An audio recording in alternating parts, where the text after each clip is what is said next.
Bonjour, on se retrouve aujourd'hui place des Héros à Arras devant cette belle mairie de la ville où s'érige aussi fièrement ce magnifique beffroi de 75 mètres de haut, classé patrimoine mondial de l'UNESCO, construit pendant le Moyen-Âge, complètement détruit pendant la Seconde Guerre mondiale et reconstruit au sortir de la guerre. On s'y retrouve pour parler des enjeux de la CARSAT, pour parler aujourd'hui plus spécialement d'action sociale, avec des aides, avec des dispositifs dont on va parler en détail avec Géraldine qui nous attend à l'intérieur. Allez, bienvenue, c'est faut que je vous dise.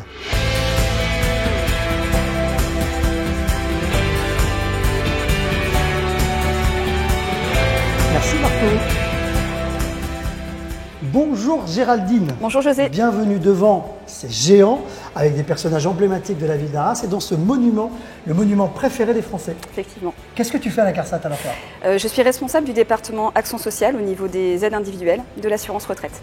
Ah oui, parce que comme je l'ai dit en préambule, la CARSAT ne fait pas que verser les retraites, il y a aussi un volet accompagnement. Tout à fait. Il y a toute une politique d'action sociale pour pouvoir accompagner nos retraités autonomes pour qu'ils puissent se maintenir chez eux dans les meilleures conditions, en bonne santé et le plus longtemps possible. Avec un nom en particulier, je crois? Oui, tout à fait. C'est grâce à notre bouquet de services qui s'appelle Oscar. Eh ben, parlons-en en détail, tiens. Je te propose d'aller en salle des commissions. Avec plaisir.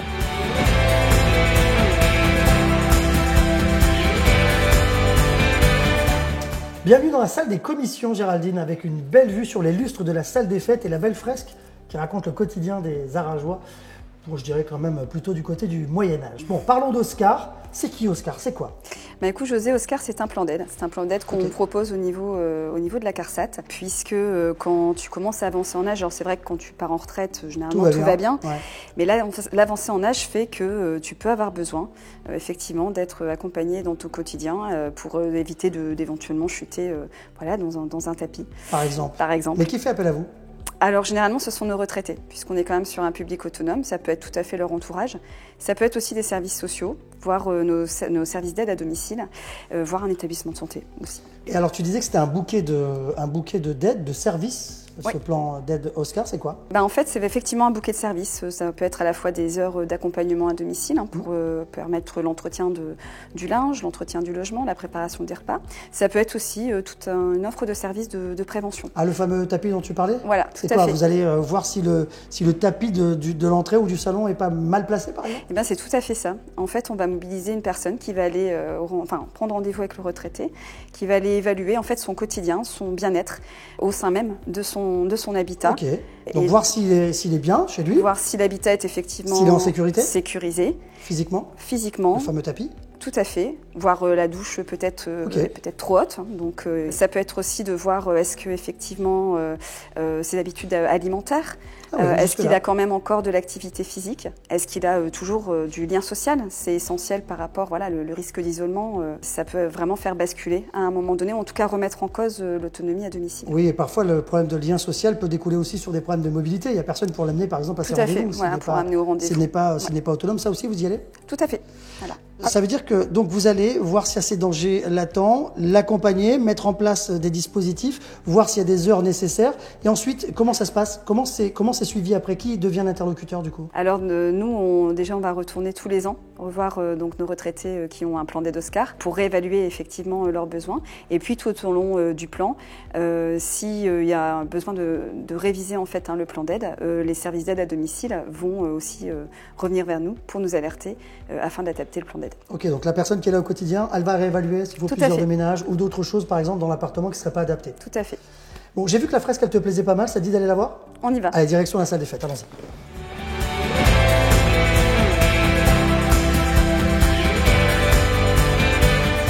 On est pas mal dans cette salle des fêtes avec cette belle fresque de l'artiste peintre Hofbauer, ici dans la mairie d'Arras. Donc on le voit, Oscar, il y a plein de petites choses auxquelles il est possible d'accéder. Et il y a entre autres aussi l'accompagnement d'aide après hospitalisation. On va d'ailleurs en voir un cas concret et on en parle juste après.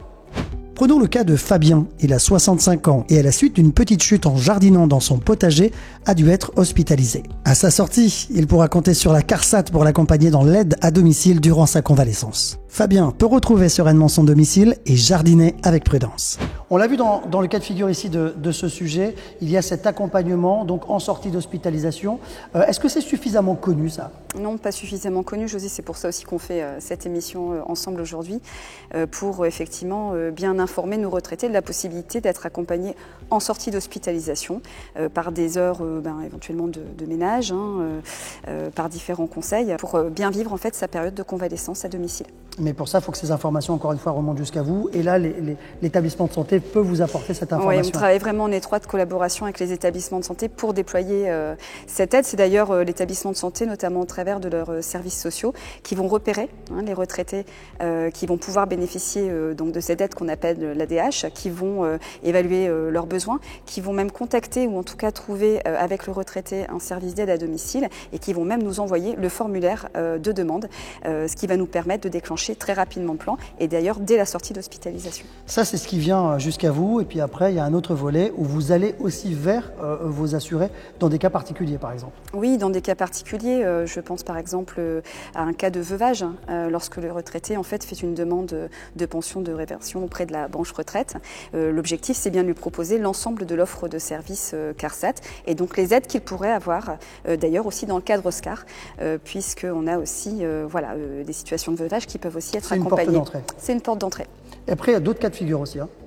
Oui, et c'est pour ça aussi qu'on est très alerte aussi sur la détection en fait, des situations de fragilité de nos retraités.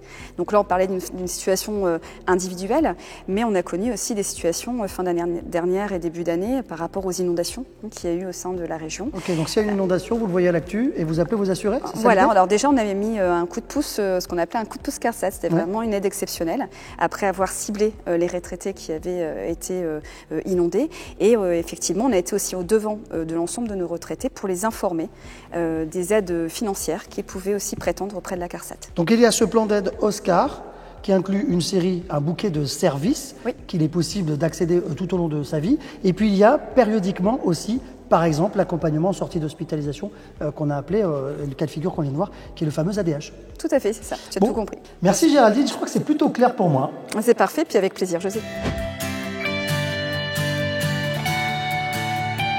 Dans ce chapitre Action sociale, nous parlions de l'ADH lorsqu'on ma chère Géraldine. Tout à fait, puisque la CARSAT peut accompagner ces retraités lorsqu'ils ont fait un séjour d'hospitalisation pour pouvoir anticiper l'ensemble de leurs besoins et bien vivre chez eux leur période de convalescence. Et donc toute une offre de services qui peut inclure l'entretien du linge, du logement et également la préparation des repas. Parce que l'idée, c'est de rester à la maison le plus longtemps possible, autonome et en sécurité. Tu as tout compris, José.